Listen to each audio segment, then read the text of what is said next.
Welcome. It is Verdict with Senator Ted Cruz. Ben Ferguson with you. Hope you had a fabulous Easter weekend with your family.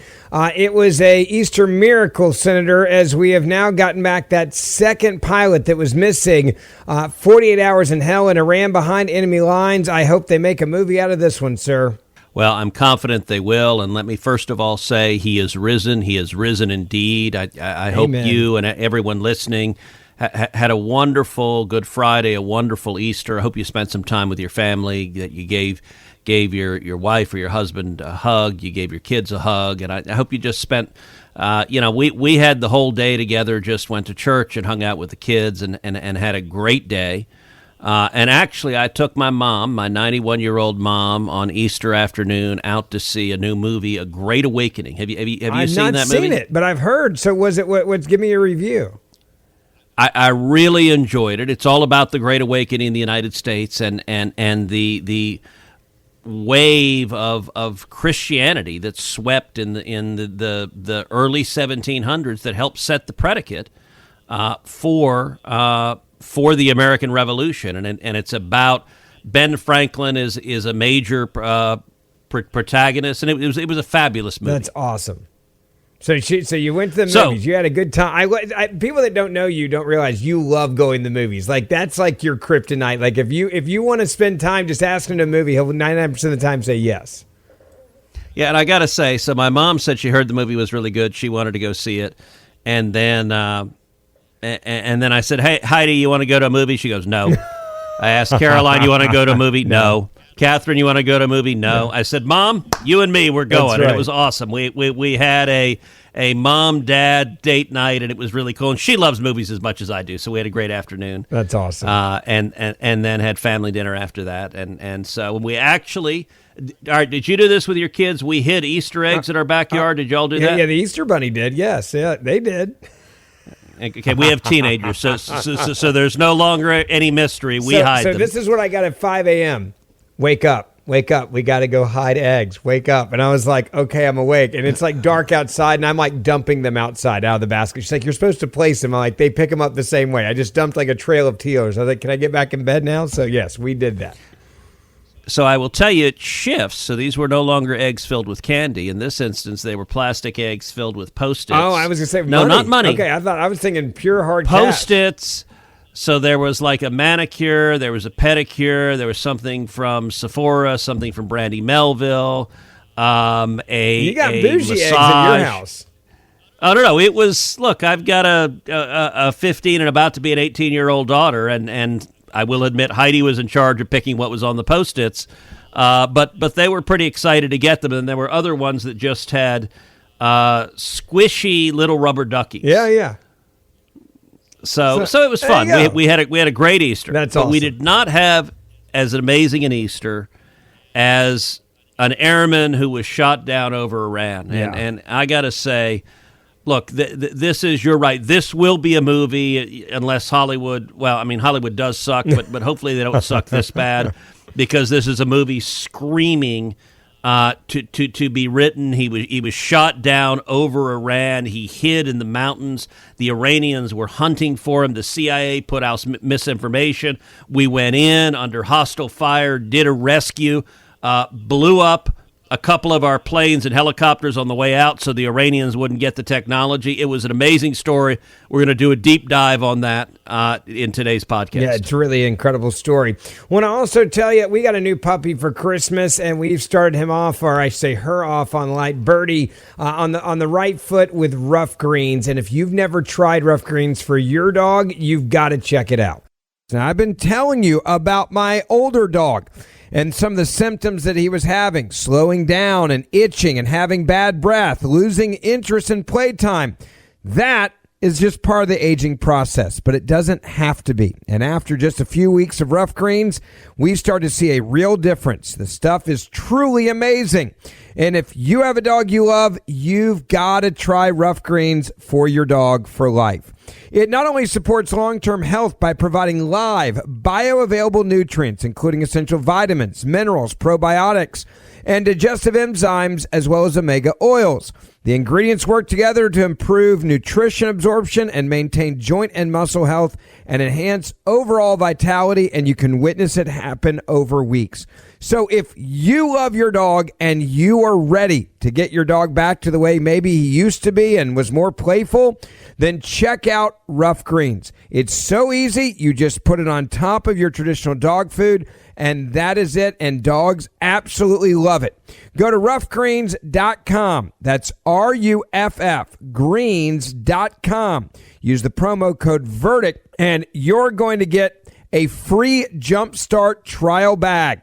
All you got to do is add Rough Greens to your dog's food. So you cover the shipping, that's it. Promo code VERDICT to claim your free Jumpstart trial bag at roughgreens.com. That's RUFFGREENS.com. Promo code VERDICT. Senator, this story, which I love true stories. You love movies. We talked about that a moment ago. I love true story movies. I really hope they do a movie about this incredible feat. You had an F-15 that was shot down in Iran, deep in Iran. Both of the people ejected. One of them was grabbed pretty quickly. There was a fight to get him as well, a firefight to get him, but they couldn't get the second guy quickly. And that is when the CIA went to work, which is the part of the story which is just truly incredible. They started putting out misinformation inside of Iran, claiming that America had actually gotten him, but we were having to, in essence, take him out by land on foot so that it would drive the soldiers in the RGC and these other warlords, et cetera, that were looking for him, these militias that are looking for him, in the wrong direction. And they probably saved his life, more than likely. Undoubtedly. Here, let's take a minute and go through the TikTok that the Wall Street Journal put out Sunday evening. For nearly 2 days, injured and alone, a U.S. aviator hid in a remote mountain crevice as Iranian forces and militias closed in on him with helicopters and drones. God is good, the Air Force colonel had radioed once he reached an elevated ridge, a message that was initially met with suspicion in Washington as a possible Iranian trap, as officials scrambled to verify he was still alive. Early Sunday, he heard the heavier roar of U.S. aircraft and a barrage of fire as U.S. commandos reached him 200 miles deep inside Iran. As they whisked him to safety, they blew up aircraft stranded on the ground rather than risk sophisticated military equipment falling into Iranian hands, leaving behind a final explosion and a plume of smoke. The rescue mission that U.S. officials said unfolded in the craggy gorges of southwestern Iran was the kind of operation that military commanders both plan for and dread. A downed American airman in enemy territory, hostile forces converging and early attempts faltering under fire. The aviator, who hasn't yet been identified, had been one of two crew flying in an F-15E Strike Eagle with the aircraft call sign Dude 44. Dude 44 is great. Dude 44 is a badass. I'm sure we're going to learn more about him. Yeah. When it was shot down by Iranian forces on Friday. Shortly after the plane crashed, Defense Secretary Pete Hegseth and General Dan Kane, chairman of the Joint Chiefs of Staff, briefed President Trump about the situation, according to U.S. officials. They told him the Pentagon had long planned for this scenario and could rescue the airman. Once the Pentagon confirmed the aviator's identity, Hegseth rushed into the Oval Office to tell him and to seek a final order, officials said.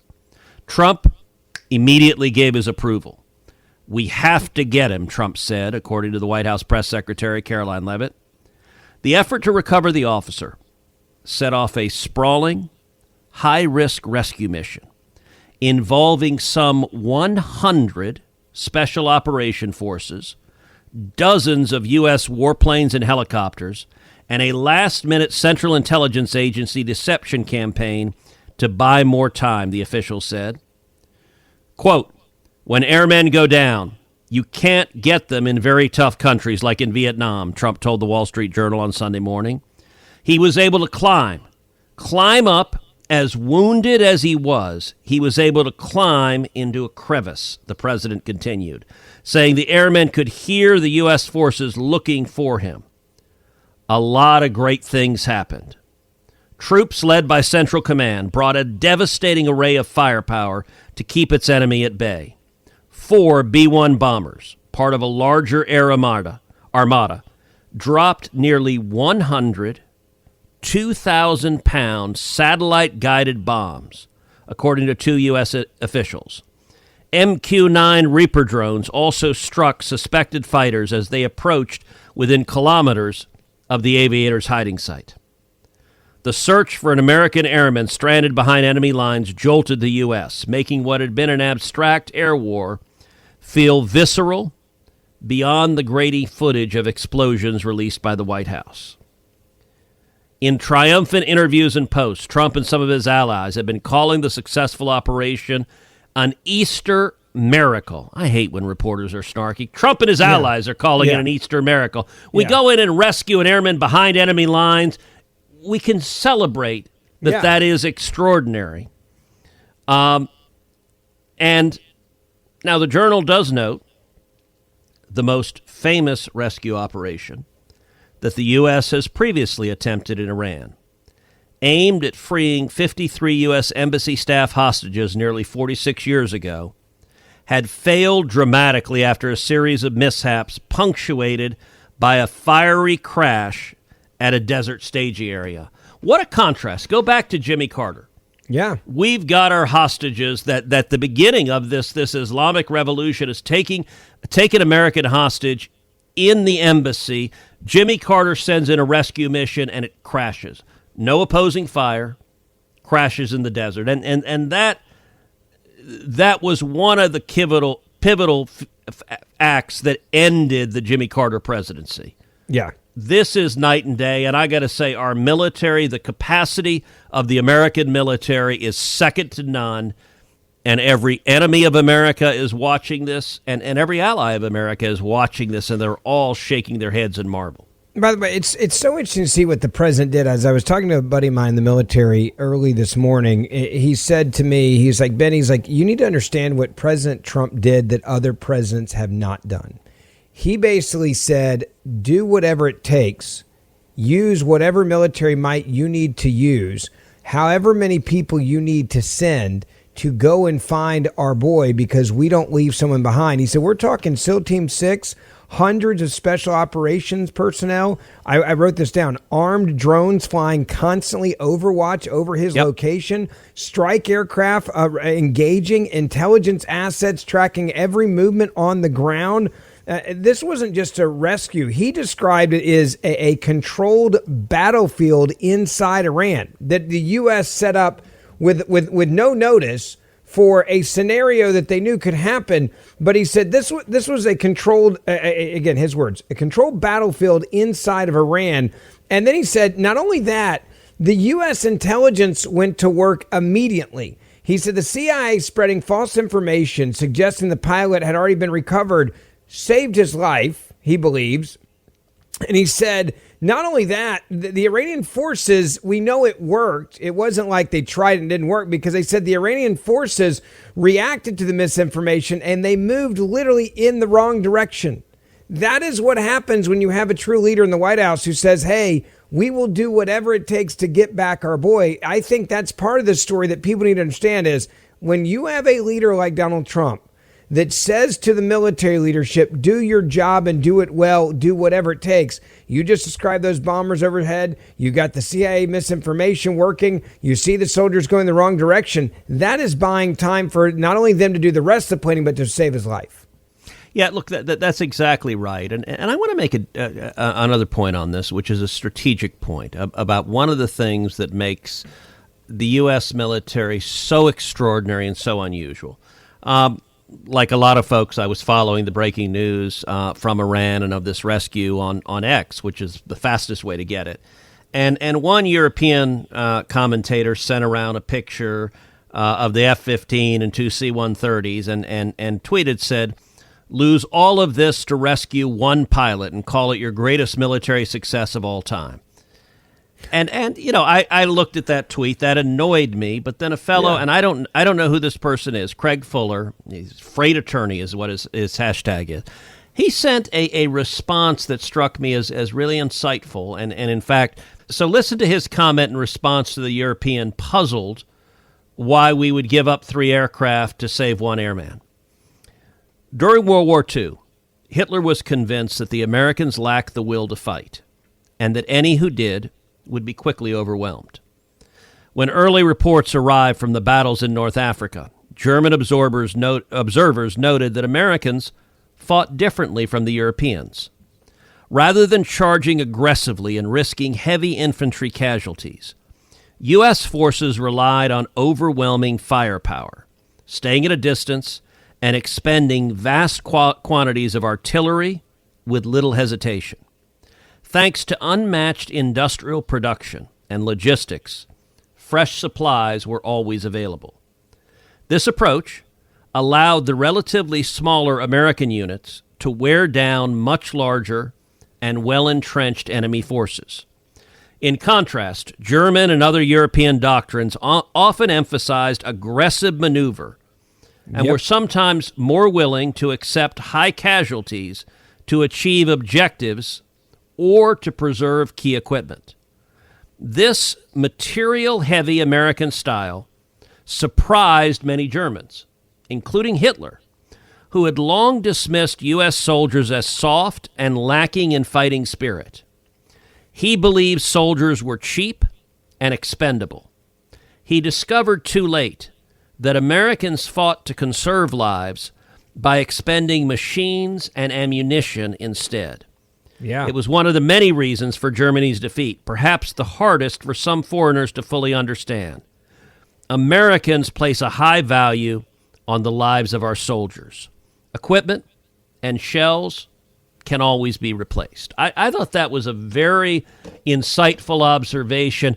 Absolutely, it was an incredibly successful mission. We saved the airmen, and we can always build more equipment. We could build more planes. And that spirit is critical to why the American military is second to none. America is entering the 250th year, and the direction of this country is being decided right now in our culture and our economy. And who we choose to support matters more than ever. Most wireless companies don't care who you are or what you believe.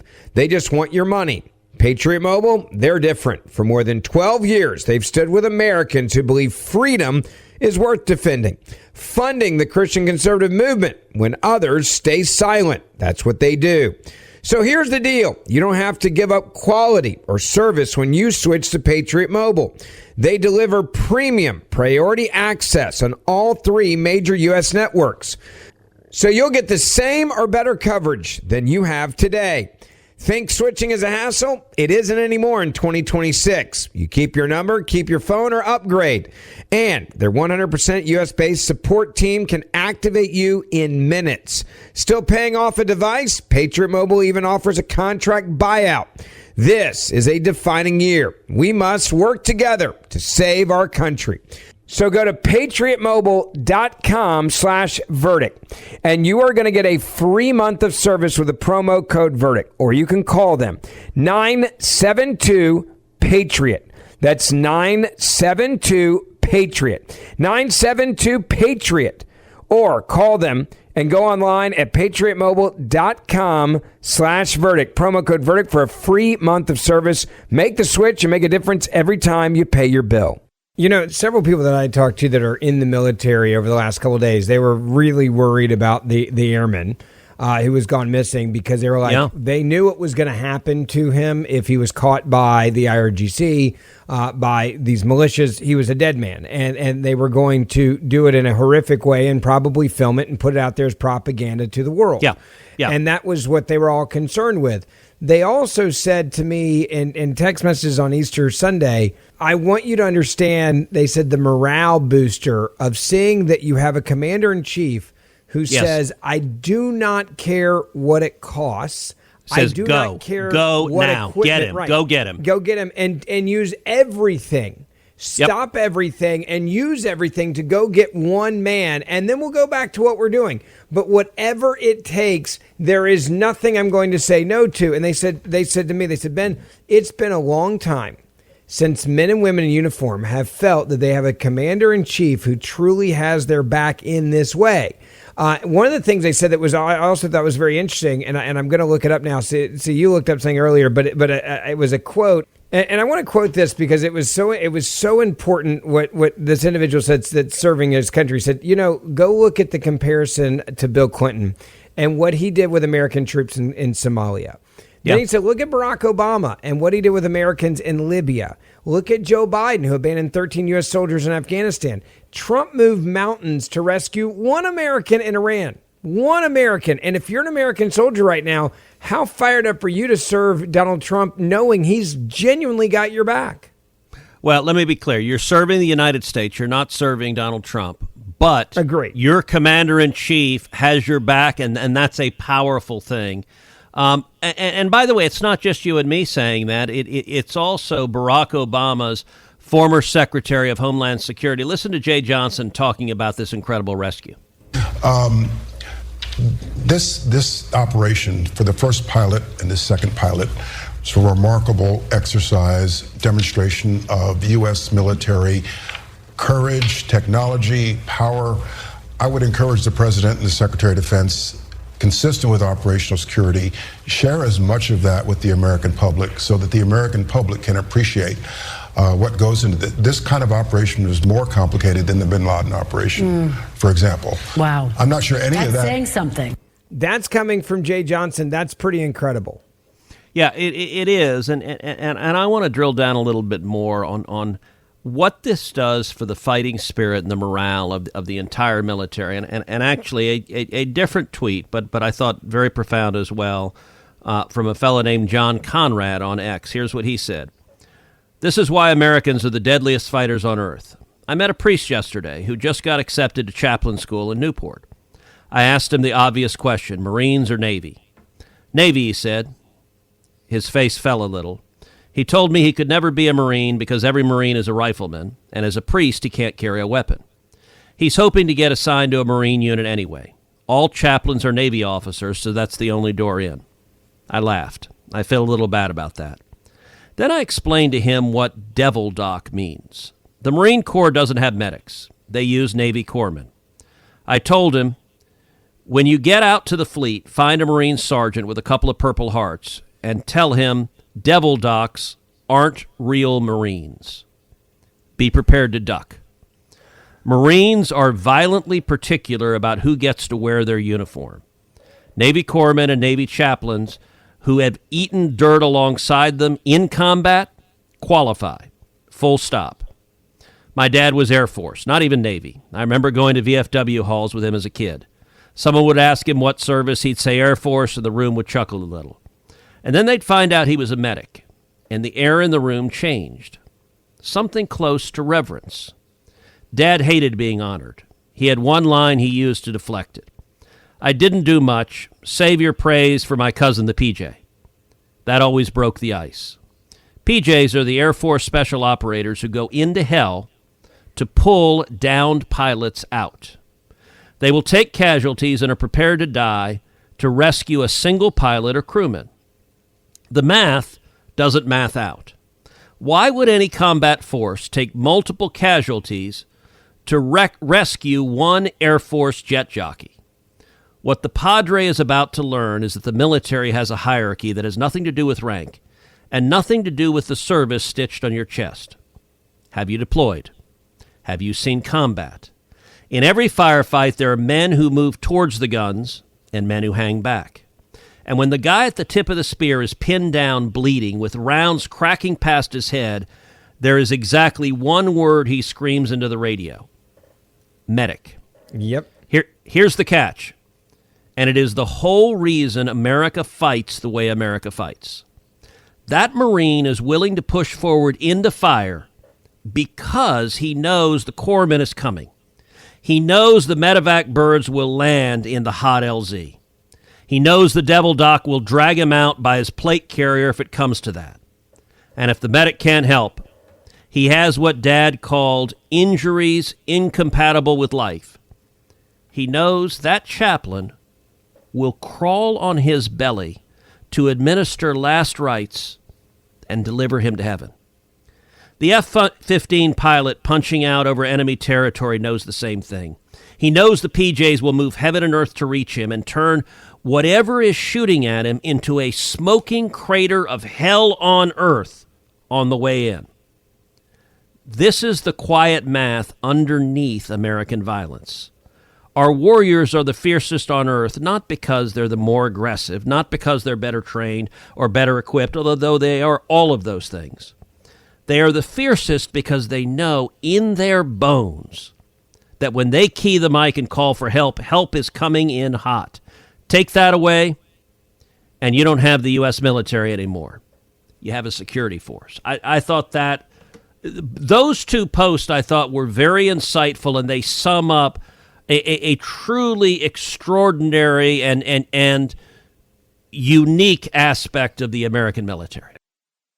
And this brings us to the second part of the conversation that is important, and that is a new warning, Senator, coming from President Trump. If there's anything that I've learned from President Trump in his second term, there's two aspects of his foreign policy.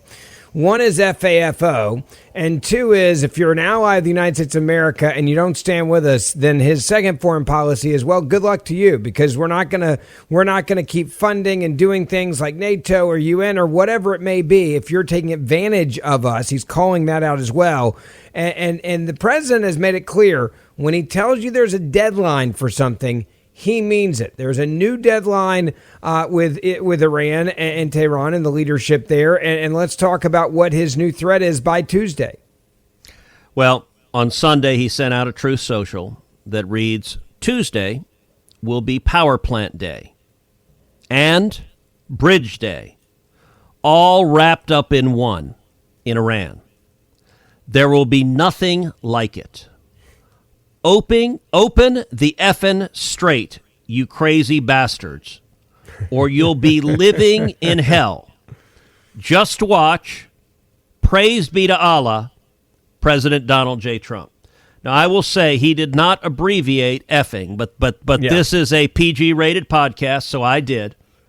I will say also that after he sent that Truth Social, the Wall Street Journal article that I quoted at the beginning of this show quotes it, and for the first time I've ever seen the F-bomb in the Wall Street Journal, they did it quoting the President of the United States. I'm not aware of any precedent of a president dropping the F-bomb, but then again, I'm not aware of any president dropping the level of bombs that he is dropping in a concentrated focus that is having this kind of effect.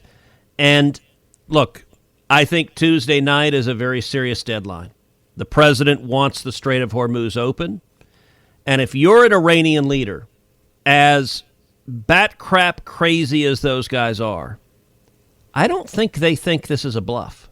Yeah, I would think not. Now, they may be crazy enough just to say, go ahead and do it. And that may be how much they're holding on for dear life just to try to save control. But I agree with you. I don't think they think he's bluffing at all.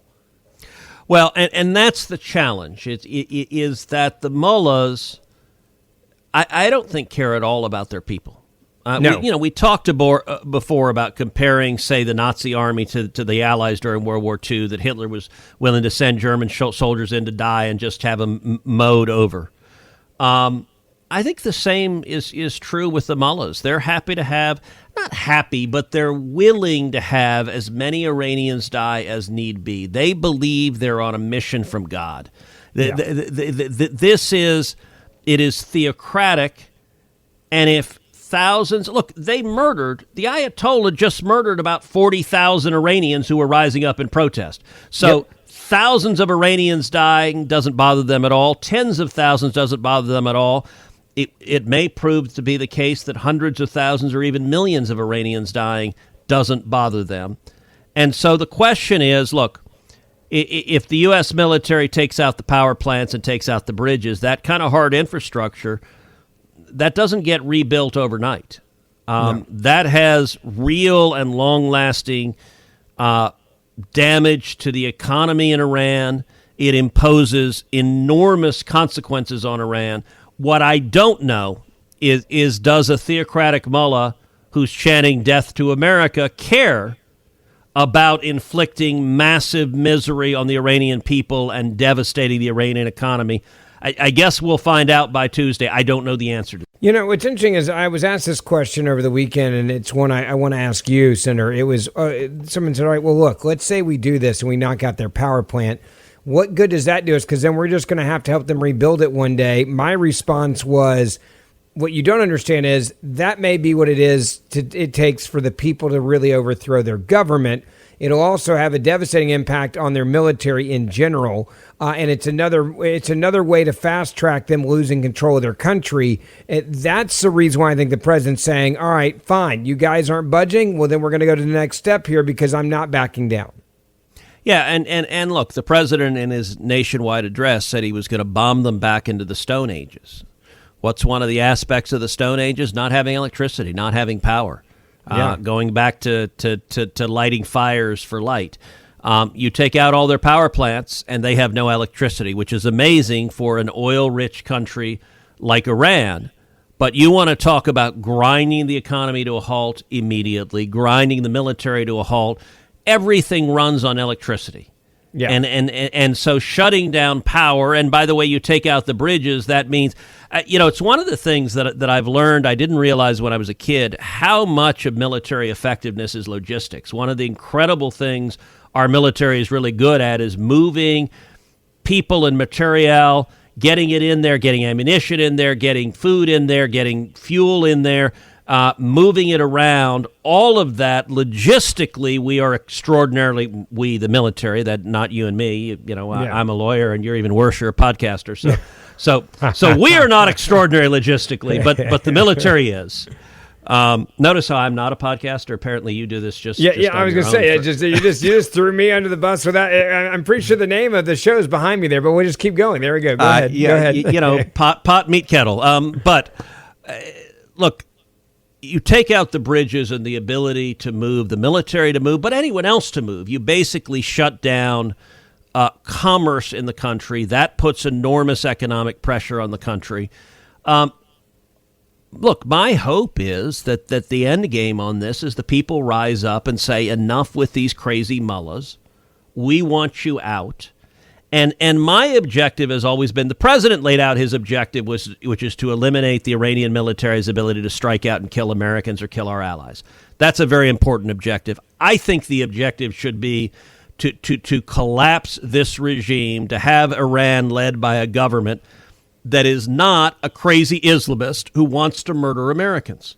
I don't care who it is, as long as they're not actively murdering Americans. If they're not murdering Americans, if they're not trying to murder Americans, I'm good with it. Now, the next step, if we've leveled all their power plants, you get a new government in, the new government is going to have to rebuild the power plants. Now, I will note that there is one advantage for rebuilding, which is Iran has a crap ton of oil.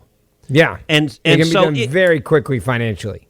There's a revenue stream. So you said, like people said to you, well, gosh, we're going to have to rebuild it. I promise you, if Trump bombs it, the American taxpayers are not rebuilding it. There is no scenario in which the end game is Trump writing a check. Now, there may be a scenario, depending on what happens, where when you have a new government, if they're a friend and ally with America, you could see assistance on the construction that is paid for by Iranian oil revenues. It's possible that we help them build it back where they're paying for it, but I don't envision any universe in which America is paying for this, and I think anyone who knows Donald Trump knows that's right.